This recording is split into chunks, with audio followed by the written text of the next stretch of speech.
Because say I've never recorded through Zoom, so No. I really don't know. Well, we are now recording. Awesome. Hello, everyone. This is a long time overdue Preternatural Club Girl vlogcast with my guest, Michael Peterson. Hello, Michael. Hi, everybody. He's been told he's allowed to vape and I'm allowed to drink because Right. This is mine. This does not, Tara sadly is no more. Right. So what are we doing in the afterlife? After Tara, what's new for you now? After Tara kind of went downhill real quick, working a lot, believe it or not. You know, my day job, everybody got affected in one fashion or another with the COVID-19. And for me, it was the day job that I had to put a lot more time in just to kind of keep things steady. So for quite a while, I was doing 7 days a week. And I know that feeling. It's a lot of time. Although I can get overtime where I work without telling the public where I work. Top secret, guys, sorry. But it's a lot. It's like to go from just doing things leisurely to now your home office is your office times 10. Yeah. And that is a lot. and my office is trashed. If I didn't have this green screen behind me right now, I think I would just die being mortified. How? I understand. Oh. I clean like on the weekends, but the rest of the week I have Post-its and reminders of everything for my day job, things that I'm supposed to know. Every time there's a new rule or regulation, I'm like, I'm never going to remember that. And I just jot down phone numbers and things I'm supposed to know for the customers because I'm basically a virtual call center. So everything I need to know has to be somewhere in the vicinity. And I have my home computer plays YouTube music all day long, but it's on really, really low because my headset picks up every sound, like any possible sound. So yep, gotta love it. So same way. So I've kidnapped you for the duration of probably half hour ish. Nope, so yeah. So people that are watching, she had gotten in touch with me and said, "Hey, do you want to do this?" And I'm like, "Well, yeah. Why wouldn't I?" She goes, "Well, what kind of days?" And I just sat here and went, "Oh shit." Well, she goes, "Friday or Sunday?" I'm like, "Oh, Friday I work all night and Sunday I work all day. I've got like a 2-hour window that I'm not working." Yeah. And she went, "Really?" I'm like, "Yeah, but it's good because this is fun." Are you still doing the other podcast, the vaping? I haven't done postponed that one for a while too. Podcast for a while. Yeah. You know, I had to turn everything off, unfortunately, for a little while. Yeah. Well, I gotta work. Gotta work. Keep working. And it's for me, I work unfortunately during the evenings, you know, anywhere between 5 and 7, 8 hours every night at work. And on weekends, it's about 10 or 12 hours a day. I'm up and at 'em at 7 a.m. Like I literally roll out of bed, hair goes in a bun. I run to Dunkin' Donuts because for some reason their coffee's better than my Keurig coffee at home. I don't know. It's like a placebo, I think. Plus it makes me feel like I'm actually going somewhere, like even if it's just a circle. I come back home and start working again. Yes, I was out of the house today. I went and got 2 coffees. Okay. That's pretty much all I did. Yeah. Some days I have to literally get in the car and drive for a while and just keep driving. I've been trying to walk more because all I do is sit. Ironically, I lost 15 pounds and I'm pretty positive I put 8 of it back on in the last 2 weeks. I was down. Serious. Like before all this started, I was down close to 30 pounds. And I have put on every pound back. I'm like, oh my God. All that sitting. It's all that sitting. It makes you crazy too. And it's depressing. I find it really depressing. Which brings me to the whole topic of today's show. Is, you know, everything, our world is crazy right now. Oh, yeah. I think we all know what's going on, so I'm not going to get into that relatively. But when there are things that are going on like that, I find that my best creative work, like I'm not someone to discuss politics because I'm horrible at talking to people about things. I get tongue-tied and I'm like, beep, you're right, I suck, and never mind, and it's like, screw you, and I walk out of the room type of thing. So I don't talk politics with people I like, but I end up just getting, if I sit down and I can write, you know, my feelings, that's where a lot of my horror stories come from. And so I also kidnapped you to I narrate. have been kidnapped, ladies and gentlemen, on multiple occasions, but you will notice I'm not complaining. No. No, no, no, no, no. It's easy with you guys. It's so easy. I'm just like, hey, do this. And you're like, Okay. I have no choice. Yep. That's how my husband did my kitchen. We're renovating the kitchen right now. Well, I'm pretty see, sure now, that's how that conversation started was, I really think that we need to do something. I don't think I really want to do that. I'm like, I think you do. I think you really want to do that. Now it's a full-fledged renovation. married men are a lot different, though. That's true. We train rather easily, and we It's been learn. so long. We learn to say yes, dear, often. That's always the right answer. That is true. For my husband, he just looks at me and goes, yep, I'll get around to that. Oh, his favorite thing is, can I finish what I'm doing first? And I'm like, yeah, that's fine. That's how he compromises. And then I wait a certain duration of time. And then when he decides, and when I decide that I've waited long enough, I'm like, are you still going to do that? It's like, just the world hear the sigh from Ohio. I can hear him sighing at me. But yes, anyway, horror and writing scary stories, or any story really, any type of creativity. We talked about this on the podcast previously in a much more professional format, but clearly this is not. Yeah. It's today, and it's an awesome thing. Completely. So I find it interesting that you have this real mellow, like you put people to sleep type voice, and you really took a handle to the character and the story that I wrote when you narrate it. And I was like, Michael, that's really good. People really liked it. I don't know if you read any of the comments on the channel. I only have 120 followers on there, but the 6 of them that commented really liked it. So I'm like, you found yourself a new thing. I've done some voiceover work before. Yeah. And I love it. It's one thing that I found, I was in choir when I was in high school. I did theater work, and I enjoyed that. Yeah. And then when somebody offered me the capability to do podcasts, I found that I thoroughly, it's like a no-brainer. Perfect for that. Yeah. Perfect voice like for that. Sugar, here, would you like some? Yes. You're narrating scary stories, and it's like you haven't done enough yet to really understand. Like what I gave you was pretty mellow compared to some of the stuff, but I think that when you're narrating something that can be, if it's the anticipation is going to be that this is going to get really horrible, it's like you have to kind of, like an actor would just kind of embrace the horror of it. Does that affect you, do you think? It does, because I stopped to read everything that you had sent. And then I read it again. And then in between, I would try a little bit of this or a little bit of that to see how is it really going to go? What is it that's going? And then because folks, she didn't send me any parameters for any characterization of anything. It just said, here, do this. Okay. Because normally you get character sheets and things, and this is who they are. And she just said, try this out. All right, fine. What did I say? He's just an old crotchety man. You're like, how do I take that? Well, it was interesting because as the story unfolds, the characters themselves are changing. In the very early on, you've got this guy that was a magician that did stage and things like that, and was more than comfortable in who he was. Yeah. Not overly arrogant.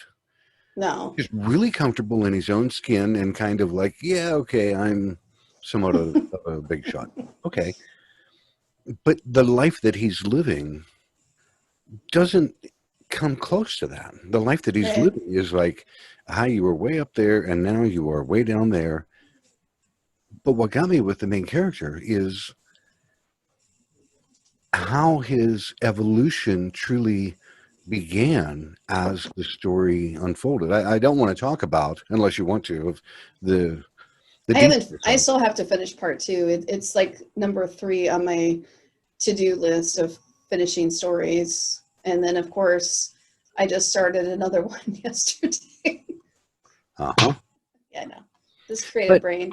Yeah. but this guy changed and began to evolve, and you see more humanity coming through him rather than this stuffed up ego of what the hell's really going on.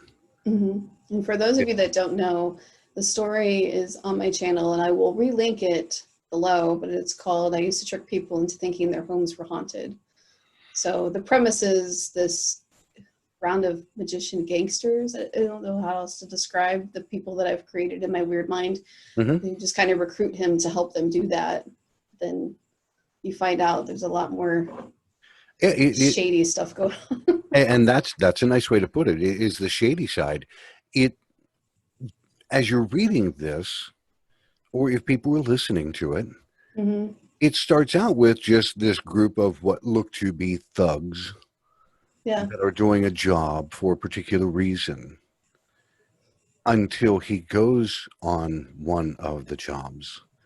And you realize as part 1 ends, you're very much realizing this is nowhere near what it started out to be. No, I think it's more like practical effects magic, and then you realize they're doing some kind of weird demonic Yes. And that's magic. what got me. And as I'm reading this and I'm like, That's why okay, you were perfect for it, because we have all these spiritual conversations. I felt you could identify with that more in narrating it because we're both from that world. In a sense, we both, like, I don't do them anymore, but just doing when I used to do tarot readings at a shop in Lower Akron, there was, like, I was probably at my mid-20s, early 20s at the time, and I wasn't used to doing that. But there's a part of you that has to be on. You've got to be on for entertainment purposes.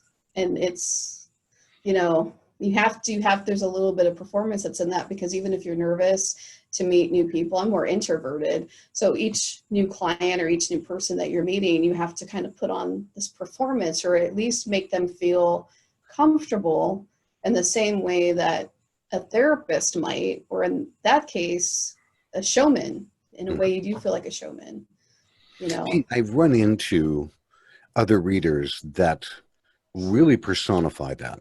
Mm-hmm. That they Oh are yeah, have a a cape or showman. some. Well, not even that far, but just what they have on the table when somebody sits down, Yeah, there's a and feeling they're invoking. it is because Yeah. people, you could take the showman, so to say, over here, and Mm-hmm. somebody that's kind of okay, and they're here, and somebody that's really an introvert over there, and they can all say the exact same thing. Yep. But the person, the client comes in, is going to react very differently to each one. Mm-hmm. This guy, the showman, makes flourishes or does a lot of vocabulary. The person in the middle might be very esoteric in what they're saying. And the person on Mm-hmm. the other side is so practical. It's like, look, you're going to have problems 18 days from now, and your shit better be straight or you're going to have a problem. And they rebel against the person that stops to go straightforward, Yeah, they like the performance. I've met people that have done um, readings like that. Just you just as a reader, like I don't do the same stuff that everyone else does, as you know. But Mhm. it's like I remember sitting down at a table once, and there was a gentleman. It was just more fun than anything. I didn't care what he could have told me I was dying tomorrow. It was more just for fun that I sat down with this gentleman, and we're looking at like all the things that he has. He had cards, he had sticks, like popsicle sticks. It was the weirdest thing I've ever seen in my life. And he's just throwing all this stuff at me, and he's giving me this like reading, and I'm like, okay. Do you It's remember his first? overwhelming. I think it was oh my God. It might have been Michael as well, if I'm not mistaken. Okay, I've met a few guys like that. Yeah, it was like he was an older gentleman, and this is going to sound weird, and I'm pretty sure that this person isn't watching this, but he looked exactly like if you ever watched Buffy the Vampire Slayer, Uh-huh. and like the last 2 seasons of that show, there was a guy called Wrath, and he was this head witch guy. This guy looked exactly like the actor that played Wrath or whatever his name was. And I just remember thinking, this guy kind of creeps me out, but I'm just totally going to sit here and let him give me a reading because I'm fascinated by all of his doodads and his gadgets. And he was a showman. I don't think there was one thing that he told me that was accurate, but it was interesting. You know, I felt like I got my money's worth because I felt like he was trying really hard, if anything, to entertain me. And I still laugh when you see, you know, like readers online, and underneath in this very teeny tiny writing, it says for entertainment purposes only. And sometimes I used to get offended by that because there's so many people that are spiritually, you know, they try really hard to counsel that person or help that person. And those are the people that I've made lifelong friends with. But then you see this in like almost like copyright at the bottom of the reading for entertainment purposes only. And it's like, no one wants to just be like for entertainment purposes only reader, but you have to put a disclaimer on it because people get sued for that stuff now. Yep. It's bizarre, but yeah. I had to do the same thing when I started going out, when I was doing fairs, when I go to places, and if I'm working as a reader, that has to be in there somewhere. Even on my own website, it says for entertainment purposes only. It has to. Otherwise, you're right. Somebody would come along and say, oh, hey, you know, I want to make $50,000 today. I'm going to sue Michael. Really? He told me that you know, this is going to happen. I'm getting married next week and whatever, except never would happen. But, you know, they make up stuff in there. I think that the communication is a problem with anything, you know, being able to sit down and actually really listen to what someone says. No one really listens to anything that you say to them in a professional setting like that. And I used to go to therapy years ago. And unfortunately, my therapist has since died. So whenever I want to like talk to someone, I call a friend or, you know, I reach out to somebody else. But, you know, lately it's been like that. But unfortunately, he passed away. But one of the cool things about my therapist was that he did astrology so that he could understand you as a character, because that's what he had always trained in. And no one, I think, realized that he did astrology because he was very professional. He had a very big following over in kind of a more wealthy area in my town. And turned out he was also my husband's therapist at one time as well. So when I was going to him years before we were married, I just mentioned the name and he's like, oh, I know all about them. And I know this and I know that. And it was just kind of funny because, you know, but he was a really cool guy because you could gravitate towards him because he was very practical, but he used astrology as just a tool. You know, and I remember him telling me when I was frustrated about work, he was like, you don't need therapy. You need a new job. His answer to me about, you don't need therapy. You need a job. Go find a new job. You'll be fine. And I was like, okay. And a year and a half later, I got a new job. So I was like, okay. I remember the first time that I ever went to a reader. It was an old gypsy lady. And this down in Niles, Ohio. Before the really became an explosive. 422 used to have houses and things out there, and this was just in a lady's home. In a pretty area. And she was a gypsy reader, and she read poems. And I walked in going, okay, you know, at that point I was 17, and grew up with this stuff most of my life since 5, you know, so I thought that I knew what was, oh no. I walked in and she had candles, and I can't tell you, really, the gypsy setup. Oh, yeah. Really well done. The showmanship, you know. But it set the mood. And then I sat down and she started to talk to me. And there were things that she was telling me that nobody could have ever known. And it just scared the hell out of me. Right. Because I was not expecting that. And first time it's just amazing. The first time I ever went to a reader was our friend Pat. It was long before I knew Pat, and that's awesome. She is amazing. And I remember her calling. There was no way for her to have ever known this. She gave me a message about my friend that had killed himself and said his name. Like, she called him by his name. It was actually his name. She was like, Brian wants you to know this. And I was like, what? And I was like, holy shit, like, did that just happen? And I still tease her about it to this day. She's like, I don't remember. It's like, no, you wouldn't, because you do that type of stuff. You don't remember, like, you know, it's like a form of channeling in a way. Nope. To this day, I just remember breaking down into tears. I was like bawling my eyes out, and I was like, wow. So She's the real deal. she is. And there's no like real, there's a showmanship with her too, because she's got, and I need to get her on here too at some point, but there is, you know, everything's decorated. It's pleasant. You sit down, you know, you feel relaxed. It's like going to your grandma's house or something, and you just kind of have a relaxed day. I jokingly call her the fairy godmother from Cinderella, the Disney version. Yep. She laughs at me, but the hair, yeah. But the showmanship, I think that was what intrigued me to write a story, because I'm a huge fan, don't get mad, of James Randi. Yes. I really like I know that he's like the ass of the psychic world. No one really is supposed to like him. I like the fact that he's like, I'll be open to it if you can prove it, because I'm a natural skeptic. Even with the things that I've done or experienced in my life, I'm very scientific about, okay, well, maybe this was just because there was a draft, and I'll check for the draft. And if I don't find the draft, then I'm like, okay, I'm more apt to believing in something. And because he's so crotchety, but he's like a sweetheart at the same time, there was a documentary that I watched on him.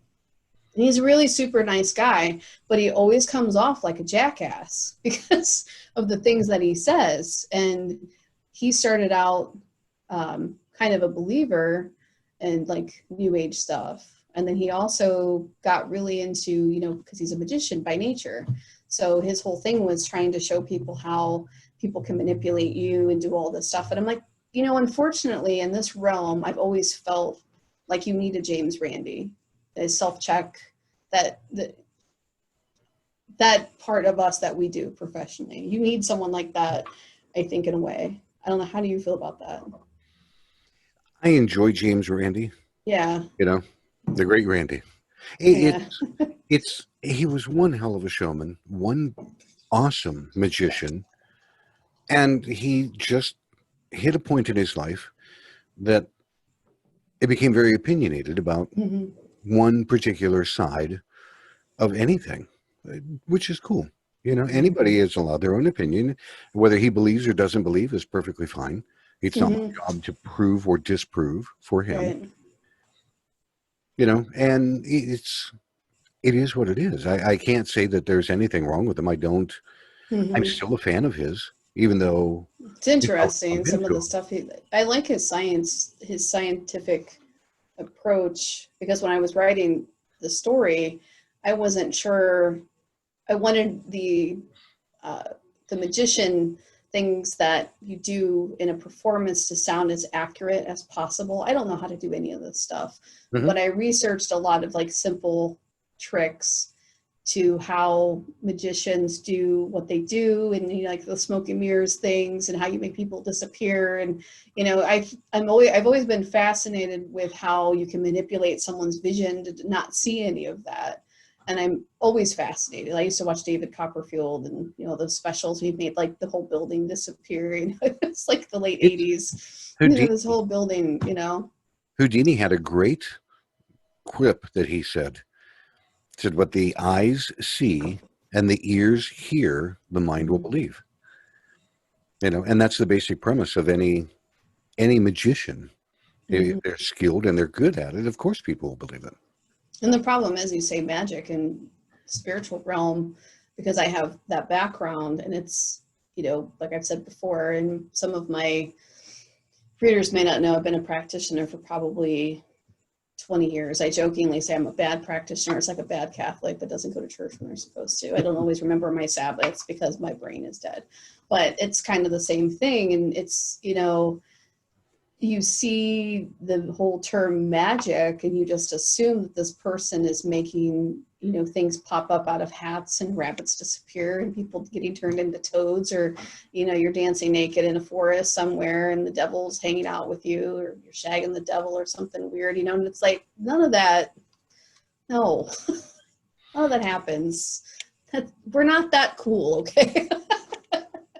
Well, like, which even I think even you would agree that there are different sects or levels of when people say magic, that they actually turn around and they will spell it differently.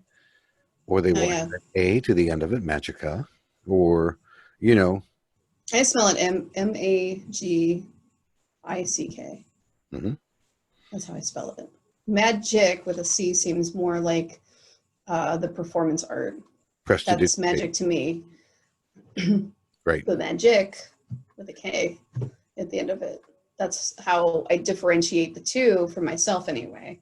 I mean, I haven't had a practitioner on to interview them. I know very few people that do what I do.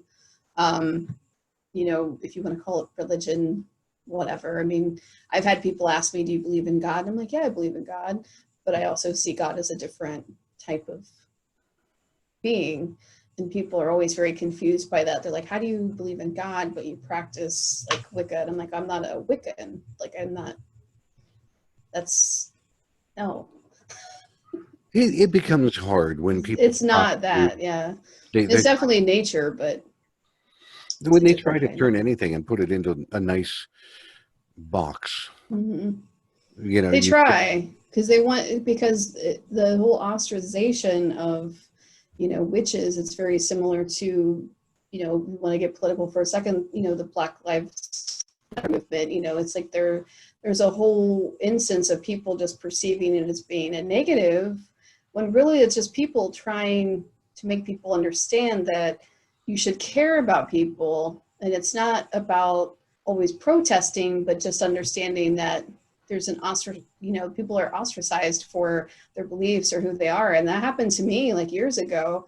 I don't normally talk about it, but when I was at work years ago, I had Halloween decorations out on my desk, and someone that I worked with was very offended by that because of really. their religious beliefs. And I had to remove my Halloween decorations off of my desk. Now, I don't know specifically who it was. I've heard who it could have been, my manager at the time, but then I talked to the manager and it wasn't that way.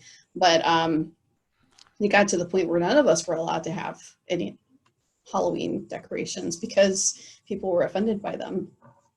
So I've run I have into, had that I've different run kind into a of, few people like that.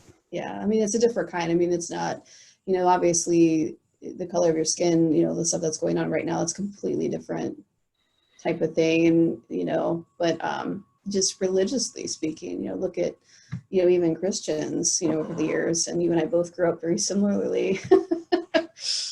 But it's, you know, you say black magic or you say hoodoo or voodoo and people get real freaked out about it. And it's really just a different way to say a prayer. That's my best way to put it. And obviously prayers are different from tricks. And that I think is what inspired the story. And that's why I wanted to talk to you about it, was because you and I both, because at first you're like, oh, wait a minute, I don't know about this. This sounds a little shady. What are you writing here? And you're supposed to be, you know, like, but then you read it and you're like, oh, never mind. I get it. I get it now. Yeah. It, But it, yeah, it took me meeting you in person to really understand more of crazy. where you're centered at.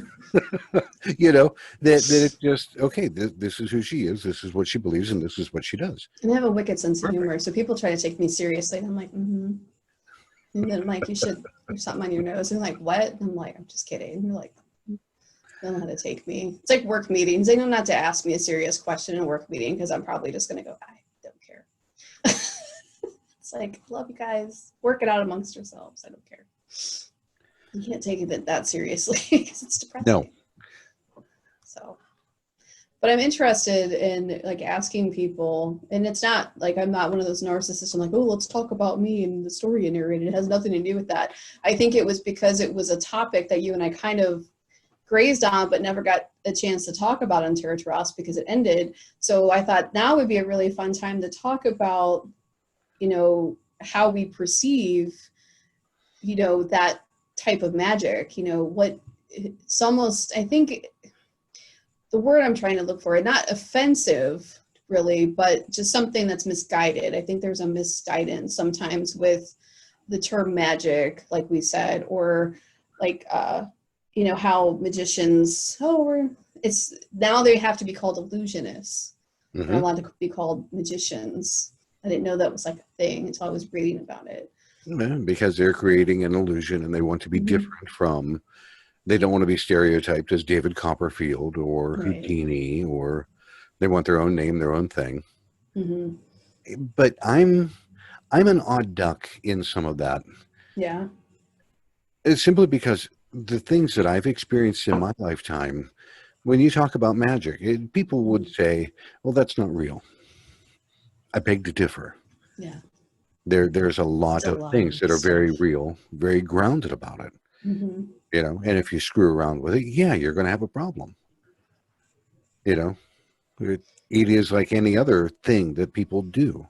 It's also, I believe, you have to have a certain amount of confidence when you're doing anything, whether you're a priest or a preacher or a, a high priestess, and some kind of coven. You have to have a large amount of confidence, I think. And it's not that you have to be a narcissist, it's just you have to be very sure of yourself when you're working with these types of things. And Mhm. I think that's why you see so many evangelists that do really, really well. They make a lot of money, they're very confident in what they do. If they say they're healing you of something, those people, they fall backwards like, oh, he just healed me of something. It's like, unless you're that confident, you cannot make people believe those things.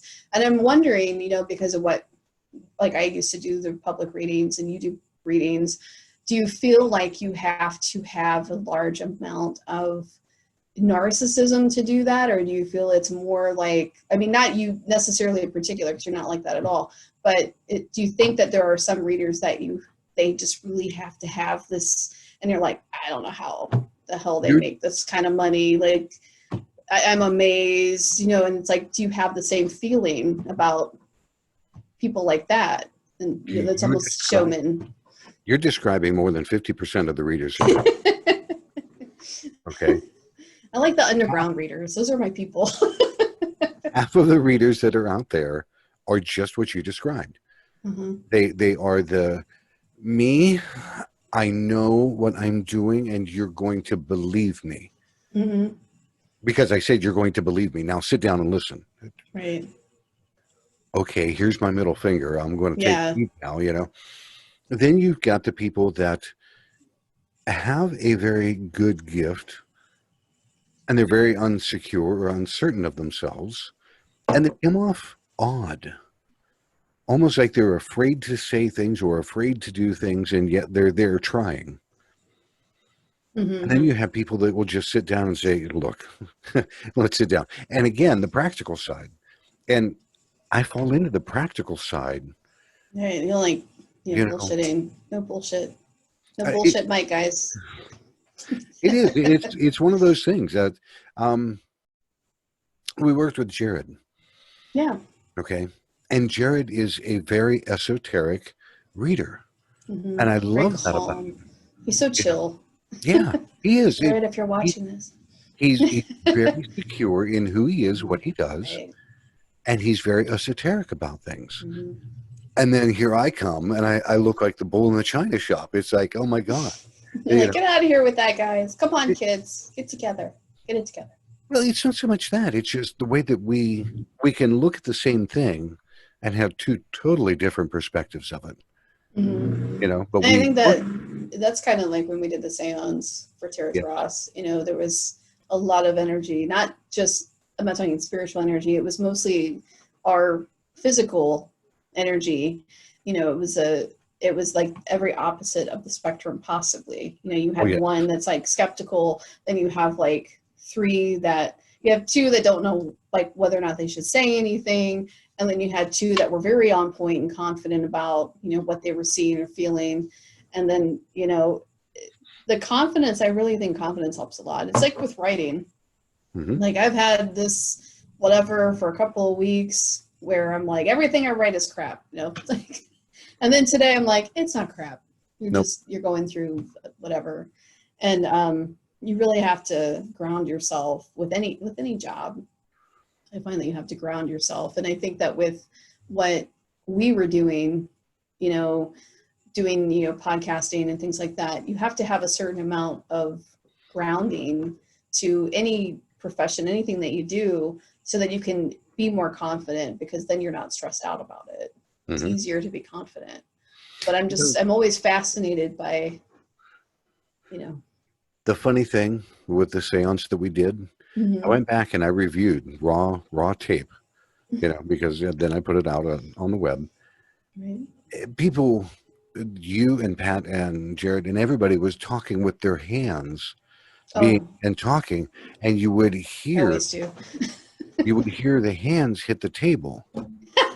Okay, so when they put their hands down, you'd hear, but everybody said something, and it went like around the table, and everybody was talking with their hands. You hear the hands hit the table, and then all of a sudden, no one is talking, and you heard that same sound hitting the table, and nobody was moving. Interesting. I watched that like 8 times to make sure there was nobody talking, nobody moving, nobody doing anything, and yet the spirit came back and hit the table. I'm like, that proof enough for me. And that's like, it reminds me of the story, like at the end when I wrote about, I don't know, I think I channel stuff when I write, honest to God, like ideas will come to me and I don't even know where I come up with them sometimes. I'm like, that was a really good idea. I don't know where I came up with that, but that was a good idea. I liked the fact that things like that happen though, like at the end of the story, when the thing comes through, it's like wiping away everyone to get rid of them. People are running out of the apartment. And for those that don't know what I'm talking about, you'll have to listen to it. But basically the people I wrote about were hired to get rid of people in apartments or buildings so that landlords could take over and do things, sell the building. And you have stragglers that just won't leave. And what ended up happening at the end of part of this was you see that there's something coming. Not giving too much away. There's something that's coming through that isn't just your practical smoke and mirrors magic, trying to trick people into leaving, that there's actually something different that's going through. And I've had more than one experience personally of something like that happening to me. I can't explain it. For all I know, maybe I'm just, crazy. Who the hell knows? At the end of the day, who knows? But, I've had the experience. I can't tell you why or how. I'm not into physics like that, and I'm not that smart, but I find it just interesting that you can still have the experience. And that's why I still say, and everyone gets mad at me for saying it, you need guys like a James Randi that can hold everyone accountable for what they do so that you don't have these narcissistic people out there that are trying to be, I'm psychic and I do this and all this stuff. And there's no point to check that, then you get to the people that take advantage of people. And that's always been my biggest thing. And I'm like, I never wanted to charge for years, because I always felt, and then at some point it was like, if I'm going to do something, at least charge something, because I'm drained by the end of it. Like there's some part of me that, because even at 41, I'm still not great at blocking people's energy. Like it still comes, it's very empathic. And I talked to a friend of mine, like my friend Bo, we were talking about being empaths and having that feeling where you feel very tired after dealing with some people, you feel really wore out, you feel overly sensitive about things. Someone can say the smallest thing to you and it's like the end of the world and you're like, why am I feeling like this? But really you're just picking up on the negativity of the person that was trying to make a funny joke or an insult towards you. But that's why I still like you gotta have checks and balances. And that's why I think I've had more than one debate with a fellow psychic friend about that over the years. And one of them, he passed away last year, but we used to have these debates about science and ability. And I would constantly question it. And then he finally says to me one day, Ed finally says to me, he's like, you have to question everything, don't you? And I said, yes. And he goes, you know what? I'm just going to settle on the idea that's what you need to do. Who else? If you didn't question things, right? You in your own mind would not know, positive, negative, good, bad, otherwise. And those are very generic labels, folks. Right. It depends on where you are at your life, whether you're going to say positive, negative, good, bad, angelic, demonic. It doesn't matter. But if you didn't question them, you would always have that nagging at the back of your mind. I know Right, you like would. you have to test it out, you know. It's like a new toaster, you got to test it. Will it fit all 5 bagels? Who knows till you try it.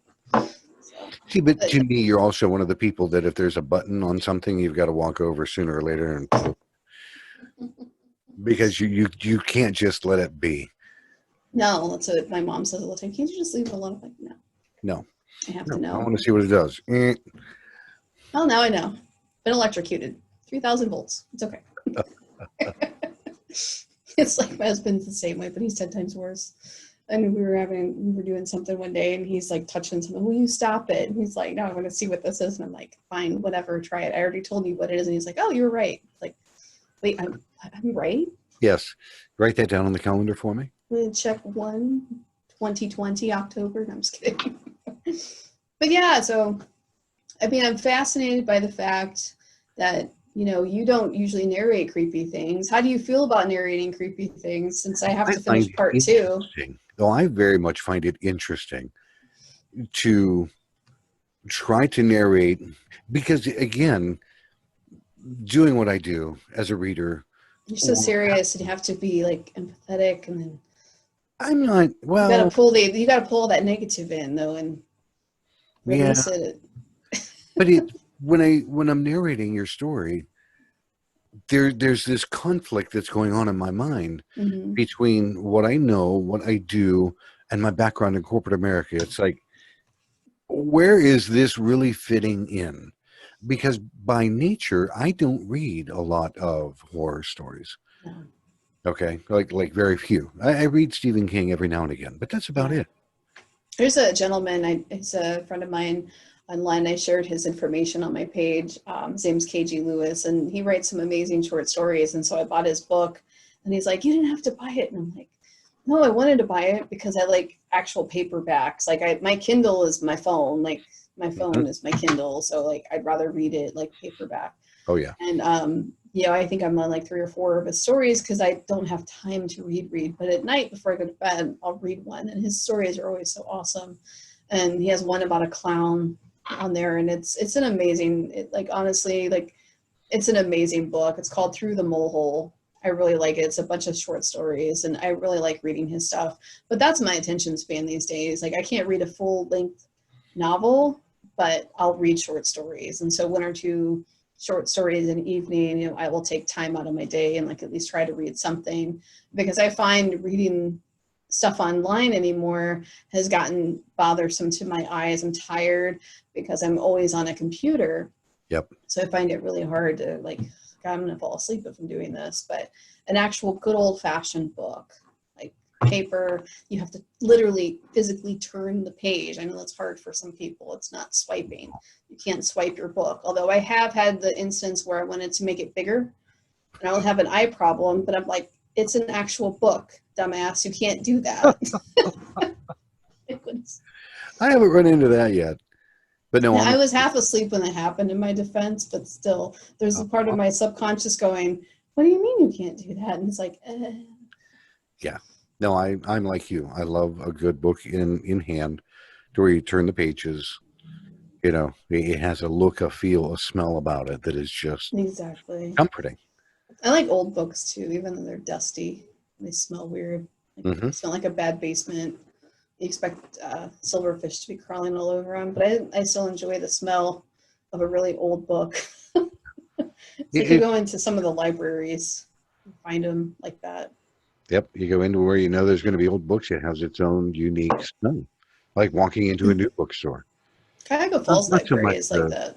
not so much the Barnes and Nobles now, because they're a book here and toys here and puzzles there. And Right. but when you used to go into an honest to God bookstore, it's all there Yeah. were books. It It's like a smelled. vinyl shop. You know, you go in to like buy a Oh, record, and there's yep. very few. We have one over in West Akron called Square Records that I really like, and like I had like my mom still has a bunch of records, and I was looking through some of them, but as a kid, it was A-track and records because I'm a child of the '80s, and there was a lot of Taylor that was always played. There was a lot of Stevie Nicks. Hmm. Stop Dragging My Heart Around. I played that over and over and over again to the point that my older sister broke the record. Well, she didn't break the record. She hid it from me because I kept listening to that song over and over again. And she was like, I'm like, you're driving me crazy. And she would be trying to listen like Ozzy Osbourne in her bedroom. And I'd be like, but can't we play that song? She's like, I'm done with you. Get out of my room. And she's 10 years older than I am. She's oldie moldy. But I'm like, but I just remember going, I can't do this anymore. She hid the record from me for like 3 weeks. And then I discovered Flashdance. No child at 5 years old should watch Flashdance, but I didn't care. The music was amazing. The dancing was amazing. I didn't care that I saw a boob. I didn't care. I didn't give a shit. One of those Happy things with you that. watch a couple hundred times and Pretty much you're immune to it. And it's the The same thing. dancing. It was the end. It was the end. Oh yeah, The end was the same thing best. with Patrick Swayze. What was his big dance movie? Oh yeah. Yeah, Dirty Dancing. Yeah. With Jennifer Grey before the nose job. Yep. Mm-hmm. Yeah. Before the nose job. Yeah. It's the nose Way job. before. Gotta love it. I did not snort. Did I snort? I totally snorted. That's okay. But anyway, thank you for coming on today, Michael. I Absolutely. feel like we've talked to the point that now I'm rambling. So, but anything else you'd like to add about? I'm looking forward to you finishing part 2 I know, me too. because as I went back and I listened to everything and I'm like, okay, this is a progressive story. Mm-hmm. If I get the chance to narrate part 2, there are some other things that I want to incorporate There you go. during the narration. Well, for people that are listening, they'll notice that this is the microphone that I typically use, for everything. It has a good body, it does everything. But I've got a couple of other microphones that I'm going to plug in and change microphones in between characters. Nice. So it'll have a little bit of different Look stuff. at you being all theatrical and stuff. It's just fun because I've got this big mixer sitting over here, Oh, yeah. Well, It's damn. it's tight. It's like, Dad, I miss you. Like, Yep. I want to put it to use. that's how I feel. Like I just haven't had, like, I try to narrate most of my own stories. Like I have a friend that I send stuff to, but it's like I usually have lately been doing my own, and they're not overly fabulous. I know that. I haven't been doing it long enough to make them overly fabulous, but I think that it's just a different kind of thing for my readers, to just, for people that don't want to read that day, but they can listen to one of my stories read by the actual author. Mhm. And I think that that's always interesting to listen to it actually be narrated by the actual author. That's always something new. And right now I'm finishing, got 2 parts of a story called Lost Dog. It's very disturbing. Pardon me. See, but the thing is, when you narrate your own book or your own item that you've written, you already have all of the mental logistics in your mind of building a scene so that you can actually type it down and type it so people can understand what you envision. Or if you fumble over a word, I know how to fix it verbally, and you can't tell that I messed up something. Mhm. That's one thing I did notice. It's like I don't have to do as much editing sometimes because I'll just self-edit as I'm narrating and then go, oh, that actually should have been read this way. And I'm looking at it at a speed way and then seeing it before I actually read it and then changing it verbally when I'm narrating it. And if you're narrating someone else's story, you don't really have that option because you're either hired to do it or you're doing it, for the purposes that they asked you to do it. But yeah, like it's almost like ad lib at that point. But yeah, it's different. It's something new. I like doing it when I have the time. I'm not like most YouTube creators where they have like a set schedule. My best day is Sunday, but I chose today to do an interview because I feel like I have not done one in so long that I really just wanted to have something interesting, have a chat with someone, maybe take a break from the things that are going on in the world for just 5 minutes, and then you can get back to all that. It's been a while since you and I have been able to sit down and chat. He was like in March. March was the last time we did anything with this. March, yeah. Any kind of like podcast. God. Yeah, we took a break and then everything, the brain just went off the tracks. Well, so you could always do something different in the future too. You could Oh, always yeah. do something different, like a one-on.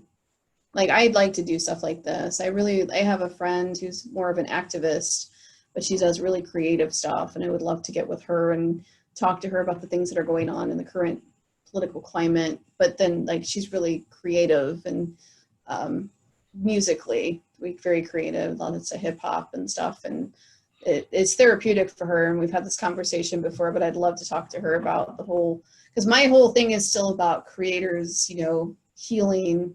And, how does that make you feel? And, you haven't had like, I have people that I know that are friends of mine that narrate horror all the time.